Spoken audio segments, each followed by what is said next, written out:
গন্ধ পাও? আমি ভূত। জানিস ভাই, আমার না দেবকে খুব ভাল লাগে। এই তো হয়ে গেছে।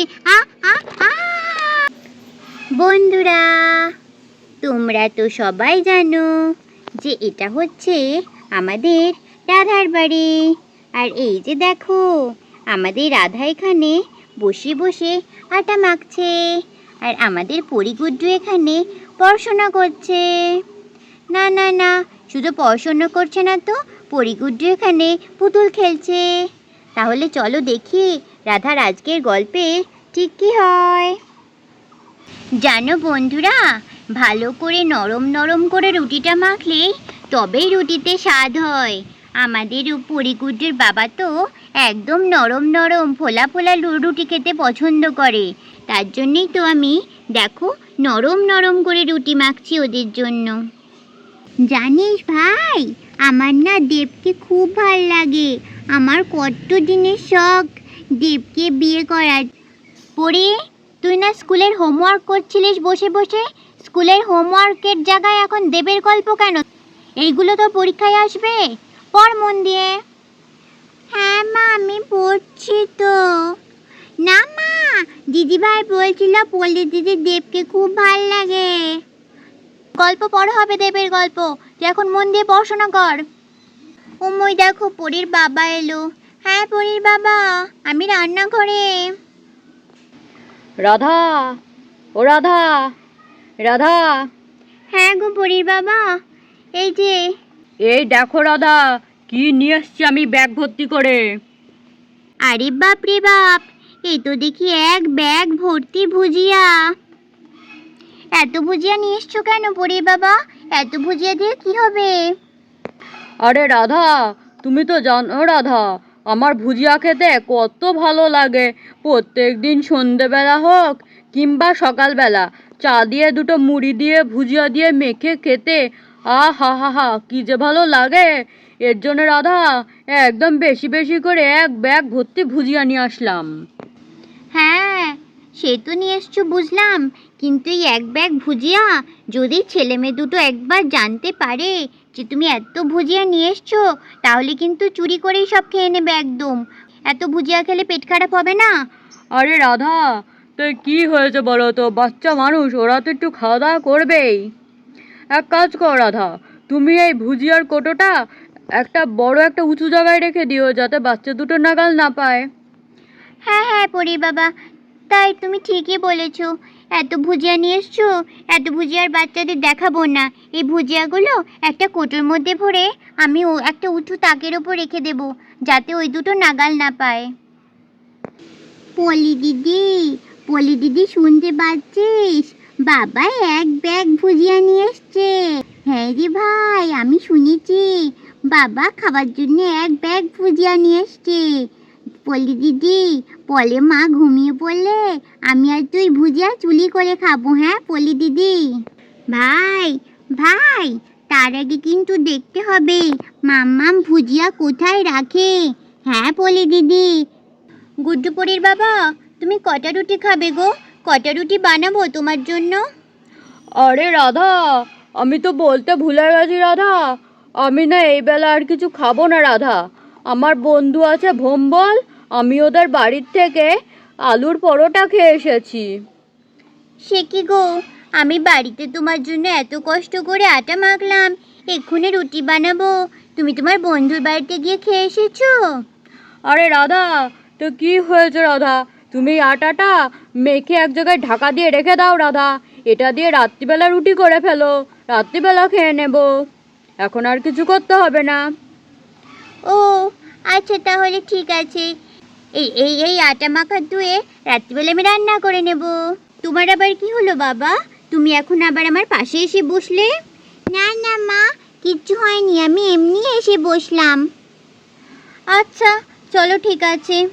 ও মা, আমি তো এখনো ভুজিয়ার ব্যাগটা এখানে রেখেই দিয়েছি। ওরা যদি দেখতে পায় এখনই তো নিয়ে খাওয়া শুরু করে দেবে।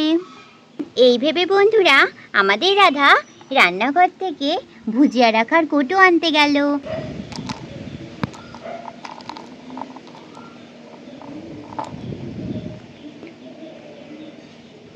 যাক বাবা, পুরো ভুজিয়া এর মধ্যে ঢালা হয়ে গেছে। এইবার আমি একদম নিশ্চিন্ত। এই তো, ব্যাস ব্যাস, একেবারে ওপরে থাকলো, তাকের উপরে আমার ভুজিয়ার কোটো, আর বাচ্চারা নাগাল পাবে না। ওহ বাবা, একটা কাজ মিটলো। একটু ঝিমঝিমও পাচ্ছে। যাগে, ওর বাবা যখন রুটি খাবে না, একটু ঘুমিয়ে নি আমি।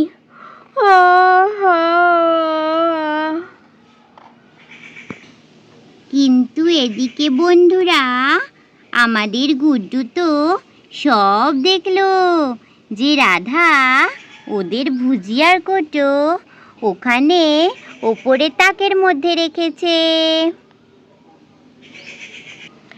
পরে আমি একটু ঘুমালাম রে। হ্যাঁ হ্যাঁ মা, ঠিক আছে, তুমি ঘুমিয়ে থাকো। হ্যাঁ বাবা, বড্ড ঘুম পেয়েছে আমার। এই বলে তো এখানে রাধাও ঘুমিয়ে পড়ল।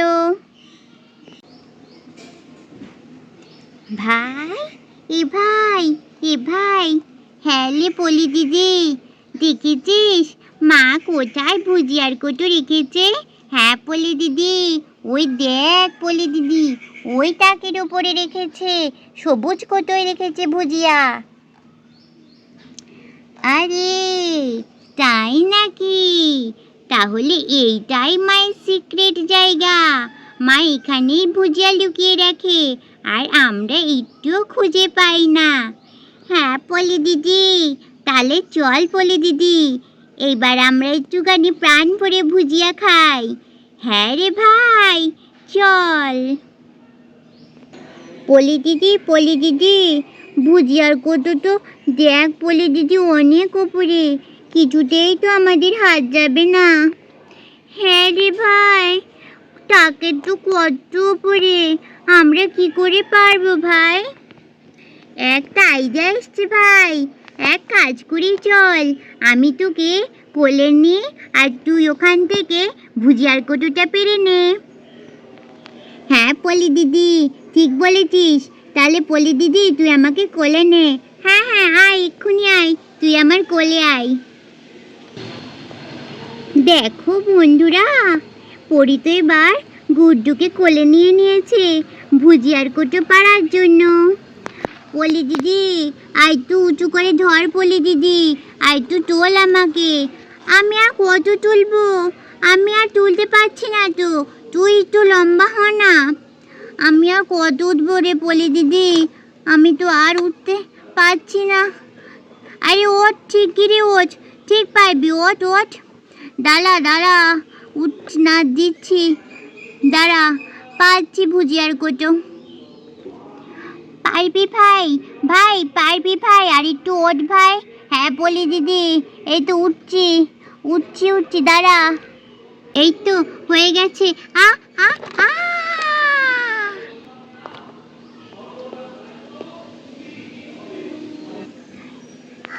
এ বাবা, এ কি অবস্থা হলো? এ বাবা, তোকে ভাই, ওঠ। বলি দিদি, আমায় তোল, বলি দিদি, আমার ছায়া মুখে ময়দা লেগে গেল না বলি দিদি।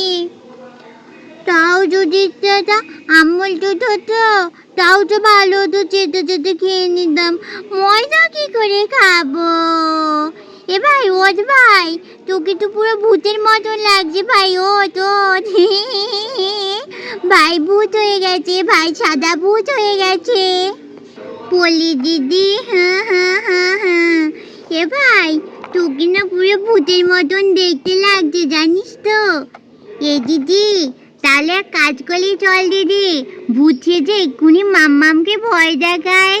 হ্যাঁ খুব মজা হবে, এক্ষুনি মাম্মামকে ভয় দেখালে মাম্মামও দেখবি খুব ভয় পাবে। চল এক্ষুনি গিয়ে মাম্মামকে ভয় দেখাই। হ্যাঁ এক্ষুনি চল, মাম্মামকে ভয় দেখা তুই। বন্ধুরা, এইবার তো এই বলে আমাদের পরি আর গুড্ডু যাচ্ছে এখন ঘুমন্ত রাধাকে ভয় দেখাতে। ভাই তুই যা, আমি দেখি এখানে দাঁড়িয়ে মা কিরম করে ভয় পায়। হ্যাঁ পলি দিদি, আমি এক্ষুনি মাকে গিয়ে খুব ভয় দেখাবো এক্ষুনি। হাও মাও খাও, মানুষের গন্ধ পাও। হাও মাও খাও, মানুষের গন্ধ পাও। আমি ভূত, হাও মাও খাও। ও মা গো, কে কে, ও মা গো, মা আমাকে দেখে ভয় পেয়েছে, ভয় পেয়েছে, ভয় পেয়েছে। ও মা, আমি তো গুচ্ছু মা, তুমি আমার দিকে ভয় পেয়েছো, ভয় পেয়েছো। হ্যাঁ গুড্ডু, ইয়ে, মা ভয় পেয়েছে, মা ভয় পেয়েছে, মা ভাইকে ভয় পেয়েছে, মা ভয় পেয়েছে, মা ভয় পেয়েছে। হ্যাঁ বাদর ছেলে মেয়ে, একেবারে আমি ঘুমাচ্ছি দেখে ঘুমন্ত অবস্থায় এরকম, এগুলো কি মেখেছিস তোরা গায়ে? এই এই বানর ছেলে, তুই কি মেখেছিস? আর পরি, তোর চুলে, তোর গায়ে এসব কি লেগে আছে? এগুলো কি পরি? মা, ও মা, মা ভাই না আটা মেখেছে, ভাই আজকে আটা মেখে ভূত হয়ে গেছে। আটা? হ্যাঁ, আটা তো আমি শোয়ার সময় ওই তাকের উপরে রেখে দিয়ে আসলাম। হ্যাঁ কই দেখি তো, ওরা আটা মাখলো কোথা থেকে? হারে, এ কি অবস্থা করেছে ছেলে মেয়ে দুটো রান্নাঘরের! এ কি রে? হ্যাঁ এই এই জানোয়ার, তোরা আটা ফেলেছিস কেন রান্নাঘরে? পুরো রান্নাঘর আমার নষ্ট করে দিয়েছে, তার উপরে আবার ঘুমাচ্ছিলাম, কাঁচা ঘুমটা আমার ভাঙিয়ে দিলে এরম ভাবে, আমাকে ভূত সাজিয়ে ভয় দেখালো। তোদের বাবা আজকে বাড়িতে আসুক, আমি আজকেই তোদের দুটোকে একেবারে ধরে হোস্টেলে দিয়ে আসবো, দেখবি তখন কেমন লাগে। ও মা, তুমি আমি ভূত সেজে ভয় দেখালাম, মাম্মাম তোমার হাসি পাচ্ছে না? হ্যাঁ হাসি পাবে মানে? রান্নাঘরটার এরকম গুড় মতন অবস্থা করে দিয়েছে, আবার আমার কাঁচা ঘুমটা ভাঙিয়ে দিল।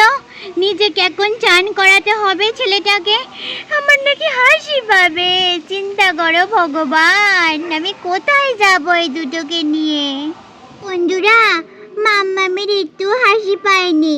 তোমাদের যদি হাসি পায়, তোমরা অবশ্যই চ্যানেলটাকে লাইক করো, কমেন্ট করো, আর বন্ধুরা আর সাবস্ক্রাইব করছো ভুলে যাচ্ছ কেন?